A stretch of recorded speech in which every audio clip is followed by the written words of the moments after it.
Guys, how difficult is it to grow on Instagram? Like, it's wild how difficult it is to grow on Instagram in 2021. You know, I like to keep it real with you. I'm not going to sit here and be like, oh, if you post every day, then you're just going to grow 1,000 followers a week. That's just not how it works. That's not how it happens. However, what I will tell you is that there are a few sneaky tactics that you can use which will massively help your Instagram growth. And I'm talking about organic tactics here. I'm not talking about just buying a bunch of followers. I'm talking about legitimate things you could do which will massively help you grow your channel. And that's what today's video is. So as always, I don't want to dwell on the intro. Let's just get straight to it. So the first tactic that I want to talk about is from my new Instagram friend called Darren. I'll put a nice little screenshot of Darren's profile in case you want to check him out. Darren is a voiceover artist and he's also an impressionist, right? And he actually got to the final of Britain's Got Talent a couple of years back. Anyway, Darren messaged me on Instagram and was like, hey, I just want to share this experience I had with you because I think you'll find it interesting. And Darren was correct. I did find it interesting. So after going on Britain's Got Talent, he took part in a bunch of different Instagram lives, right? And the viewers of these Instagram lives ranged from like 500 to like 10,000 views per live session. And he told me that after his first Instagram live appearance, he went from 1,500 followers to 7,500 followers in the space of about an hour off the back of that Instagram live. Don't get me wrong, I've always known that Instagram live could be a really great growth driver for people. One of the main reasons why, and I'm sure you guys have spotted this, but when someone goes live with someone else, all of their followers will get a notification saying so-and-so's gone live, unless that person's turned off the notifications. Most of the time, all of their followers from both accounts are going to get a notification saying that someone's live, right? Which means that both people taking part in the live, or sometimes up to 4 people, because with Instagram live rooms, you can have up to 4 people now. It means that all people taking part in the live have this really great opportunity to reach someone else's audience. And not just reach them, but engage with them in a real deep level, like interactive level, because it's a live, people can ask questions and make comments, but also with video content, which if you've watched me before, you'll know that I'm a firm believer that video content is one of the best ways to build a really good deep relationship with people. So that's what Instagram Live offers to you. And I'm guessing that that's what happened to Darren, and that's why he managed to gain so many followers from that tactic. Since then, obviously he continued to do Instagram Lives, like who wouldn't experience that and then continue to do it? He continued to do Instagram Lives and now he's on 15,000 followers. Like, what a success story. I literally messaged him back and I was like, I need to talk about you in one of my videos because that is such a glowing testimony of Instagram Lives. So that is my first tactic of this video. Find someone who is related to your niche and therefore possesses an audience of followers who are likely to follow you and to like what you do and engage with your content. Find them, reach out to them and just say, hey, do you fancy going live with me? It's a really good idea to try and focus on people who you know go live on a regular basis anyway, because not everyone does. But find those people, target them and go on a live with them. Make sure you're prepared, especially if you're a business and you offer a service or a product. It's really important that you prepare for your Instagram live session. It is live, so no swearing or like saying controversial stuff. So make sure you're prepared so you can put your best foot forward. And the result is going to be that you get exposure to so many more people and hopefully gain loads of new followers. The next tactic that I have for you, I like to call my content layering system.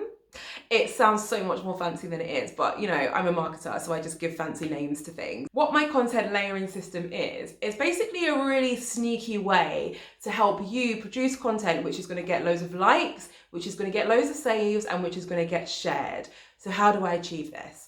So what we first need to do before I break down the exact method behind it is just quickly reference why we need to aim for content which encourages shares and saves. And the reason why is because saves are going to help you reach more people, because Instagram's algorithm sees a save as a really great indication that your content is of high quality. And if Instagram's algorithm thinks your content is of high quality and it's being well received by people, they will push it out to more people and therefore it will be seen by more people and you are potentially going to get a lot more followers. When it comes to shares, I feel like this one's a bit more of an obvious one, but shares are important when it comes to growing and getting more followers, because when someone shares your content on their profile, they are sharing it to their audience. Their audience is different to yours. Hopefully they're similar to yours, but their audience is different, which means that you are now going to get your content seen by a whole new audience, which will hopefully translate to a whole new load of followers, right? So that's why shares and saves are a core part of this content layering system. The other part that I've not spoken about is likes, which might seem weird because they're a very superficial metric and not a lot of kind of online marketing gurus like to focus on them anymore. And don't get me wrong, I don't really focus on those anymore either. The reason why I'm including likes is because likes are still factored into Instagram's algorithm, still going to help you reach more people and therefore, you know, again, get more followers. So let's talk about the actual system and how it works and how we're managing to get all of those different things from just one post. How it works is that you create a carousel, which is broken down into 3 layers. So the first layer is your attention grabbing layer. So this is the one where I was referring to producing content what's going to get a lot of likes. Now, you may disagree with this, but I would say out of everyone I've ever worked with, all of my clients, everyone I've ever coached or any consultancy I've ever done, the content which gets the most likes and which stops people from scrolling is content which features a human. I mean, sometimes it's content which features puppies too, but I would say that content which features a human is gonna stop someone from scrolling and have a look at that piece of content better. So I want the first post on your carousel to be of you. If you're a brand, then I want it to be of your influencer using your products. If you're a service brand, then I still want it to be of you because that's probably what you're selling, right? I want it to be of you. I want a person to be the front of your carousel. You can have text in it, doesn't matter. I'll show you an example of what I do over here, but I want the main part of your first post on your carousel to be of you because that's what's going to stop people from scrolling and be like, oh, that's a cute pic.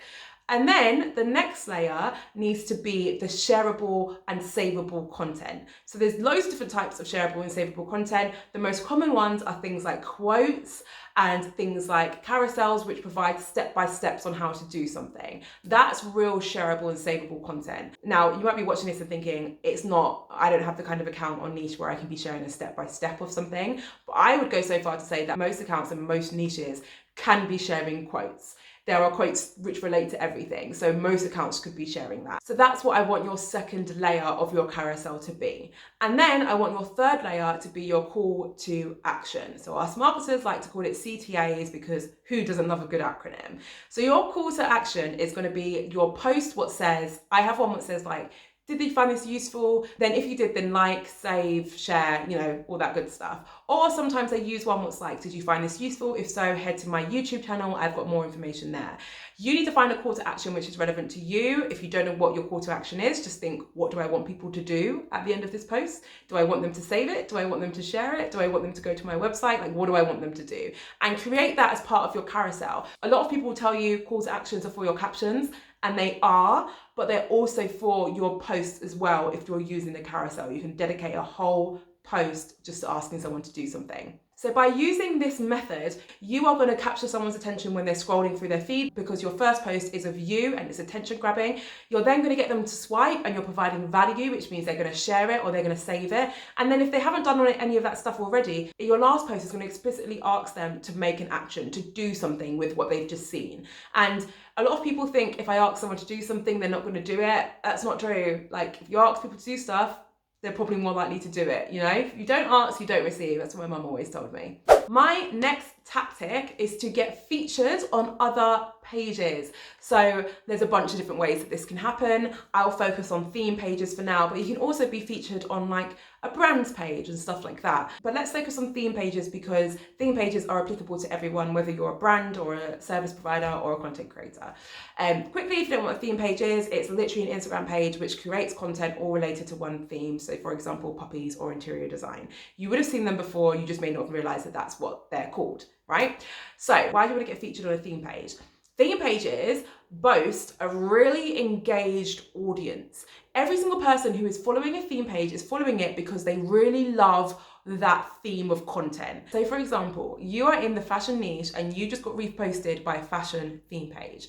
The reason why this is so valuable is because all of the people who follow that fashion theme page will have a huge interest and love for fashion. So you have just being placed in front of your ideal target market. You have just been placed in front of thousands of people who already love fashion. Like, it is such a relevant audience for you to be put in front of. Now, the trick here, and where the real tactic comes in, is when you get reposted by a theme page, you don't just leave that post and think, oh yeah, great, now I'm gonna get loads of followers. You might, but there are other things you can do which are gonna really increase your chances of getting loads of followers as a result of that repost. So the main thing that you can do to really make that repost work harder is to engage with everyone who has engaged with that repost. So again, let's imagine that your post has been published on a theme page's Instagram channel. So your post is up, you leave it at least a day, I would give it, if not a few days, just to really let those comments and likes marinate, you know? So leave it a few days, head back to that post, and you might have 20 likes, you might have 1,000 likes, you might have 5 comments, you might have 1,000 comments.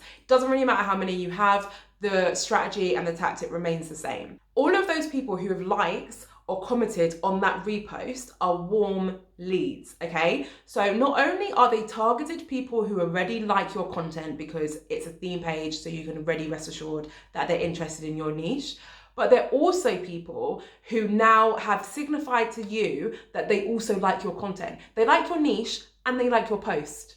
If that's not a warm, that's a hot lead. That's not even a warm lead. Like, they are giving you signals all over the place that they are someone who should be following you. So what you need to do to convert those people is to go through all of the people who like that photo, go in all the comments, respond to those comments, go on their page, authentically engage with their content.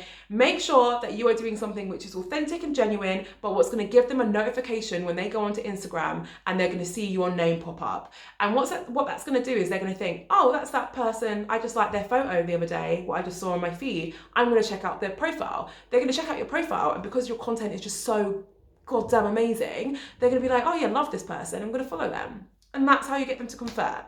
You are welcome. The next tip I'm going to give you is a bit of an old school one, but it's still a good one. And it is, let's just call it strategic shout outs. So you may have seen in the past some of your favorite bloggers doing this thing where they screenshot someone else's feed and they post it on their stories and they're like, love this girl's content. Right? You probably see it all the time, and you might be thinking, what a lovely person, just to shout someone out. I hate to break it to you, but that person has not posted that shout out of the goodness of their heart. I mean, I don't know them, maybe they did, but most of the time, I don't think they have. Whilst it's true that they do like that person's content, what they're actually doing is being really strategic, and they're reposting someone's account in the hopes that that person is going to do the same thing to them.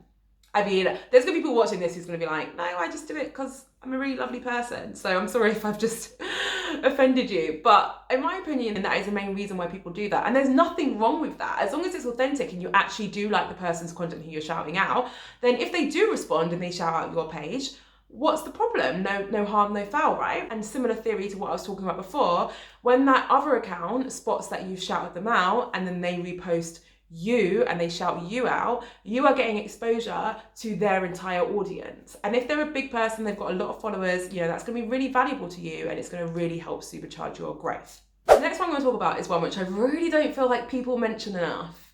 It's probably quite obvious, but I just don't feel like people are as upfront about it as they should be. My next growth tactic is to leverage other channels. So when I say other channels, I mean any other channel that you have at your disposal, which is not Instagram. So whether that's another social media channel like Twitter or your TikTok or YouTube, or whether that's something like an email list that you have, maybe you have a website, you know what, even things down to your signature on your email. These are all places that you can be promoting your Instagram page, which is going to lead to you getting more followers.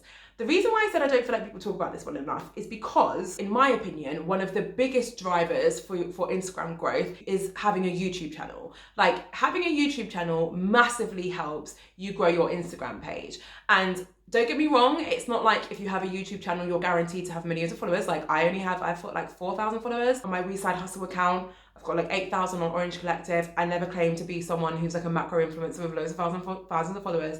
I'm not saying it's a guarantee. I'm just saying that it really helps. And maybe not everyone likes to talk about that as much because maybe they feel like it devalues a lot of their Instagram tips and advice and expertise, which I really don't think it does. It's not cheating. Using another channel to grow your Instagram account doesn't mean that people who are following you aren't real people and aren't real followers. So it's still very much, in my opinion, a legitimate tactic that a lot of people need to look into and that a lot of people aren't leveraging. Okay, so this tactic, what do I call it? Because I don't want to use the word reel in it, because this whole video is like tactics that no one talks to you about. And I'm pretty sure someone has said to you before that you need to use reels.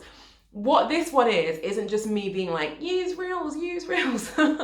What this one is to use new Instagram features. That's what it is. When Instagram releases a new feature, they will purposely push out any content which is using this feature. The reason why they're doing this is because their objective is to get as many people using this feature as possible. So if they find great content using this feature, for example, Reels, then they're going to push it because it's going to encourage other people to use it, which is going to help improve the success of this new feature that they've just released. So I had to throw that one in there. At the minute, the buzzword is Reels. Instagram has actually come out and specifically said, you know, we are pushing Reels over any other feature right now. Reels is your best opportunity to grow. So that's the hot one at the moment. There will be new features released in the future. And the tip here is to make sure that you jump on those and you use them when they're hot off the press, because Instagram's going to reward you for it. Okay, that is the end of this video. I hope you found it useful. If you did, I recommend checking out this video. It's all about my Instagram growth hacks. So these are actually like weird tips and tricks that you can do with Instagram on the platform itself rather than tactics, which are going to really help grow your account. Thank you so much for watching my video. I will see you in the next one.